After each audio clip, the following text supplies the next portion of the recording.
The man was simply in a hurry to use the restroom, but he noticed that the boss had been inside for over an hour. Sensing that something was wrong, the supervisor immediately began knocking on the door and calling out non-stop. Only then did the company's employees realize that something serious had happened. One of the employees quickly brought over a spare key. However, when the door was opened, everyone was left in shock. The company's boss was found dead inside the restroom. Not long after, the police arrived at the scene. After examining the body, the forensic doctor suspected it was an accidental death. His reasoning was that asthma medication found in the office drawer confirmed that the deceased suffered from asthma. In addition, there were no signs of a struggle at the scene. There were obvious coffee stains on the victim's clothes. This led to the conclusion that the boss had accidentally spilled coffee on himself while drinking. He likely went to the restroom to clean up, suffered a sudden asthma attack, slipped while standing unsteadily, struck the back of his head, and died as a result. However, the police officer in charge of the case, Tom, believed the situation was not that simple. First, the initial investigation indicated that the man had been dead for about an hour. Yet his body temperature was far below normal. Moreover, if he was merely washing his clothes, why was the door locked from the inside?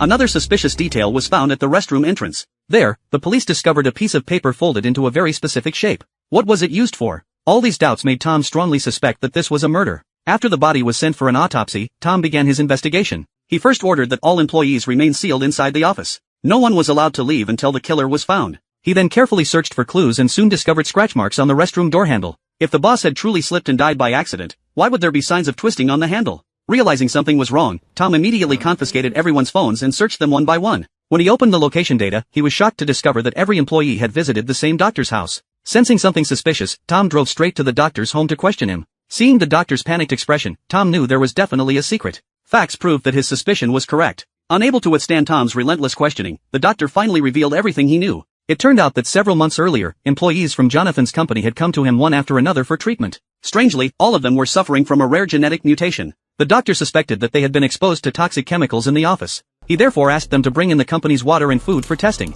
Unexpectedly, the results showed that everything the employees had been consuming was toxic. Realizing that Jonathan was deeply involved, the doctor quickly investigated him through the dark web. What was terrifying was that Jonathan also owned a pharmaceutical company. The drug currently under development was precisely the antidote to the employees' poisoning. In reality, Jonathan appeared to be running a legitimate company. But in truth, he was recruiting people to use as human test subjects for his new drug. And these employees had worked together to carry out a calculated act of revenge.